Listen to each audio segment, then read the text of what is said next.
Today we're going to be taking a look at Perseverance Castaway Chronicles Episode 1. This is a 1 to 4 player dice worker placement area influence science fiction game.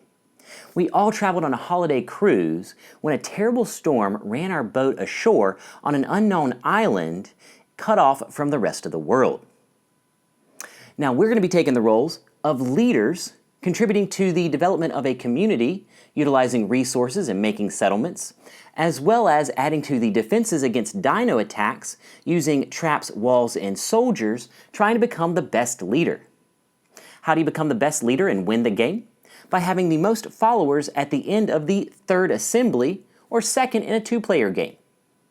Now that we know what the winning condition is, let's take a look at the components, setup, and how gameplay works in Perseverance Castaway Chronicles Episode 1. Now let's take a look at the components. Some of the components are for the deluxe edition of the game. You have the main game board. The bottom left has the Episode 1 icon. The bottom right has the number of players. One side is for 2 or 3 players, and the other side is for 4 players. There are 4 zones on the main game board: sustenance, military, expansion, and protection. Each of the zones is split up into 2 sections. The community, which is at the bottom half of the board. These are for your leaders, die, which have actions connected that you will carry out. Settlements, and settlement bonuses. And the defense at the top half of the board. These are for your dinos or traps, which have arrows showing the placement order, walls, and soldiers. Dino attack combat rewards board. These are the possible rewards after a dino attack. Assembly board. In the top right corner, you will have the number of players. There is a side for the 2-player game and a side for the 3 or 4-player game. Spaces for your assembly scoring tiles, and dice pool instructions on the right side. Assembly scoring tiles. In the bottom right corner, you have the player count. At the top, you have the assembly number, dice pool indicators, and follower rewards. Assembly reward tiles. There's one for each zone. And on one side, you have the production reward, and on the other, you have the vote reward. Dangerous combat area tiles. These will be placed on the main board and removed whenever a dino attacks that zone for the first time. Community area cover tiles. There's one for each zone, and after the first dino attack in each zone, you would remove this tile. Officer tiles. At the top you have the name, picture, influence cube spaces. When these are filled, they will be moved up to create the influence pool on the depiction. Officer bonus. And at the bottom, the scoring condition during an assembly for having the first or second place influence cubes on this tile. Patrol cards. These come with 1 or 2 stages. On the top left, you have the minimum number of soldiers that you must place on this card. Next to that, you have the name. Below that, you have a depiction. And at the bottom, you have the rewards. In a 2-stage, you have a threat check between the 2. Light and heavy challenge cards. Light is yellow and heavy is black. On the card, you have the rewards in the center of the card and the threat roll at the bottom of the card. Breach tokens. Die. The purple is the wall die, blue is the trap die, white is the normal dino die, and yellow is the dangerous dino die. Story tokens, scrap tokens, food tokens, threat die, neutral dice, dinos, raptors have the green base, and tramplers have the blue base. The player components. You have a player board. This is double-sided. Side A is for your first game, and side B gives different abilities. At the top right, you have the leader name, and underneath that, you have a depiction. And at the bottom, you have 3 tracks. One for Valor, one for Safeguard, and the bottom for Votes. Leader, Standee or Miniature, Leader Base or Cap, Light Soldiers, Heavy Soldiers, Settlements, Walls, Trap Markers, Influence Cubes, Follower Dial, Dice, Valor Tracker, Safeguard Tracker, Vote Tracker, Patrol or Adventure Stage Marker, Player Aids, Solo Rulebook, and then finally, your Rulebook. Now let's take a look at the setup. We're going to be setting this up for a 3-player game which takes 16 steps. Step 1, place the main board and cover tiles. Place the main board in the center of the play area with the side matching the number of players. Place the dangerous combat area tiles on the 3rd dino row in the defense section of each zone, and the community area cover tiles at the top of each community section in each zone. Step 2, place dino attack board and breach tokens. Place the dino attack combat rewards board next to the main board with the breach tokens above the board. Step 3, place the assembly board and scoring tiles. Place the assembly board next to the main board with the scoring tiles matching the number of players in ascending order on the assembly board. Step 4, place the assembly reward tiles next to the assembly board. Step 5, select Shuffle and Place Patrol cards. Select 2 single reward patrol cards, shuffle the remaining patrol cards, and place the deck next to the main board and the 2 single rewards face up below the deck. Step 6. Separate Shuffle and Place challenge cards with the threat die. Separate the challenge cards by light and heavy, shuffle each stack, and place them next to the main board with the threat die next to the stacks. Step 7. Create dino pools. Separate the dinos by type, raptor and trampler, and place them next to the main board, and place the dino dice, wall, and trap die next to the dinos. Step 8. Create supply pools. Place food, scrap, and story tokens next to the main board. Step 9. Shuffle and place officer tiles. Shuffle the officer tiles and place them randomly under each zone. For the first game, it is recommended that the mate under the sustenance, security under the military, steward under the expansion, and engineer under the protection. Step 10. Create a dice pool. Gather a number of neutral dice based on the number of players, 10, 8, or 9 for a 4, 3, or 2-player game. You'll roll the dice and place them next to the main board. Step 11. Get a leader. Each player will choose one of the 4 leaders, get the miniature or standee, the player board, and the follower dial. You'll place the player board in the center of your player area, with the standee or miniature on top of the player board, and place the dial below your player board, with the dial set to 10 followers. Step 12. Get player components. Choose a color and get the settlements, wall markers, 15 influence cubes, trap markers, dice, leader cap, soldiers, miniature or standees with bases, 5 heavy and 5 light, patrol marker, valor tracker, safeguard tracker, and vote tracker.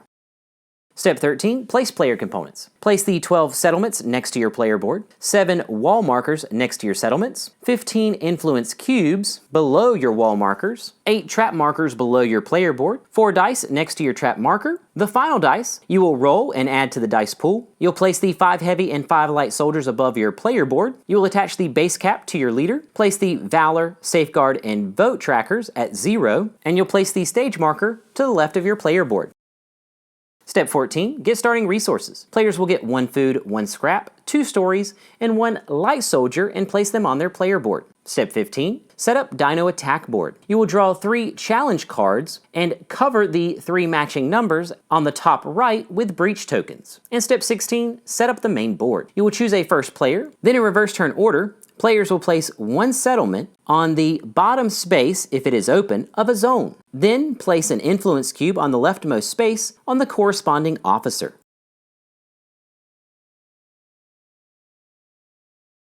Now let's take a look at the gameplay. A game consists of a number of player turns until the 3rd assembly is triggered, or 2nd assembly in a 2-player game, and then we would go into the final scoring. After the final scoring, the player with the most followers wins. A player's turn. A player's turn consists of 4 phases: primary action, secondary action, patrol card, and end of turn checks. Now let's look at each phase in detail. Phase 1.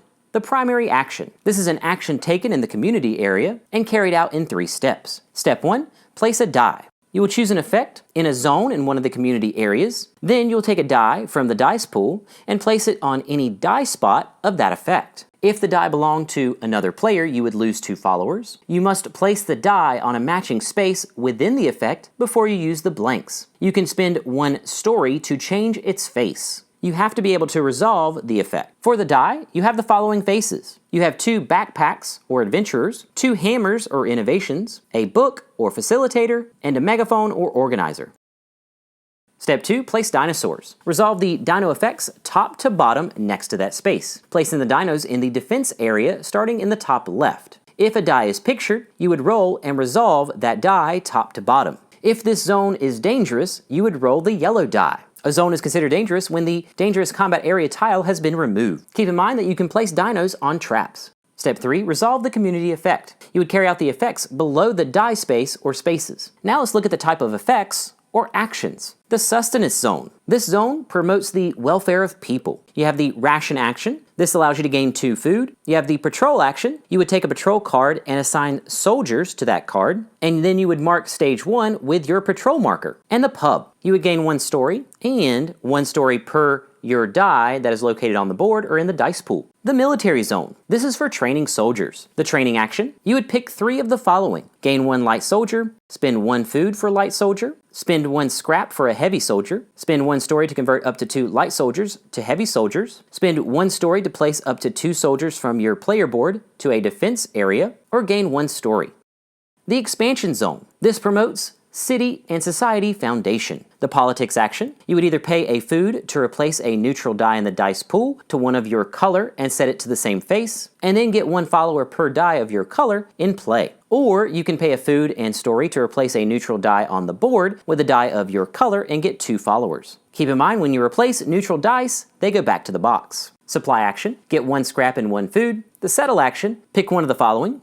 Spend 1 food to place a settlement and gain a settlement bonus. Or spend 1 food, scrap, and story to place a settlement in 2 different community areas. You'll get the bonus for the first one place, and the second one would go on the bottommost space available. And then finally, the protection zone. This promotes the safety of citizens. The salvage action, gain 2 scraps. The fortification action, you would pick 2 of the following. Place a trap, spend 1 food to place a trap and gain 1 valor, spend 1 scrap to place a wall, or spend 1 story and 1 scrap to place a wall and gain 2 followers. Once you carry out a main action, we would move to Phase 2. Phase 2, the secondary action. You would perform one of the 4 possible secondary actions. The 4 possible secondary actions are the following. Influence an officer. You would choose an officer and spend 0, 2, or 4 stories to place 1, 2, or 3 influence. You'll place this influence left to right on the influence spaces, keeping in mind that officer bonuses are gained when the influence spots are full. Once they are full, you would check to see who has the most influence cubes in the spots, give them the officer bonus, and slide those up to the influence pool, which covers the depiction. Place soldiers. You'll place 1 or 2 soldiers on defense areas. You can split these into multiple zones. A top row soldier will get you 1 valor, and a bottom row soldier will get you 1 safeguard. Place your leader on the leader space of a community area. Keep in mind that you can only place leaders and soldiers when they are on your player board.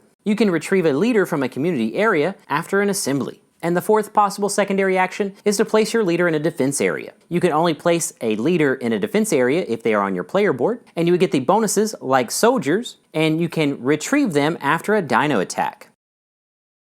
After taking a secondary action, we move to Phase 3. Phase 3, Patrol Card. This is where you will resolve the current stage of your patrol card. This is carried out in 4 steps. Step 1, retrieve all rewards of the stage. You will gain all the assets and structures shown. If challenge cards are shown, you would draw 1 for each soldier, matching them light and heavy challenge cards. Keep as many as are shown on the patrol card, keeping in mind that the higher threat number gives you the better reward, but a higher chance to lose that soldier. You will get the rewards on the cards, and then go to Step 2, resolve the threat rolls. If you kept a challenge card with a threat icon, you would roll the threat die, 1 for each card. If it is lower than the threat icon on that card, you would return the matching soldier to your supply above your player board. Step 3, stage transition. If it is a 2-stage patrol, and at least 1 soldier survived the first stage, you can transition to the second stage. This would require the rolling of a threat die. You would use the threat icon at the bottom, and if that roll is lower, you would lose 1 soldier. If there are any soldiers left, you would move the stage marker to the second stage. And then Step 4, wrap up. You would reshuffle challenge cards back into their deck. If the patrol card is completed, finishing the final stage, or no soldiers are left, you would return any remaining soldiers to your player board and flip the patrol card over and keep it next to your player board. This is for a security scoring condition.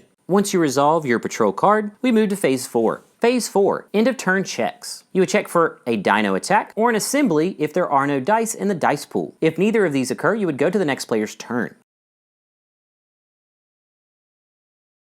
For a dino attack check, if all dino spaces in a zone are occupied by dinos, an attack occurs. You resolve these attacks in 6 steps. Step 1, traps. If there are any traps, you would flip the traps over and roll the trap die for each trap. A triangle must match the type of dino. A dino hex would defeat a dino and you would place it in front of the trap owner and then gain followers. Keep in mind that the blue is a trampler and the green is a raptor. Step 2, walls. If there are any walls, for each wall, you roll the wall die. A dino hex would defeat the closest in that column, and you would place that dino in front of the wall owner. You can also gain followers or safeguards when rolling the die. Step 3, fight. If there are any soldiers, the soldiers in the first row would fight dinos in their column closest first, and then you would repeat this process for soldiers in the second row. A light soldier would defeat 1 dino, a heavy soldier would defeat 2 dinos. If a raptor is present, the raptor would then defeat the soldier, and leaders defeat 2 dinos and can never be defeated. You would leave all the soldiers in place, toppling over any defeated soldiers. And then step 4, breach. If there are any dinos left, for each trampler, you would lose the topmost settlement in that zone. For raptors, they follow the attacking settlements top to bottom, and if you lose a settlement to a raptor, you lose 2 followers as well. Then the active player would lose 2 followers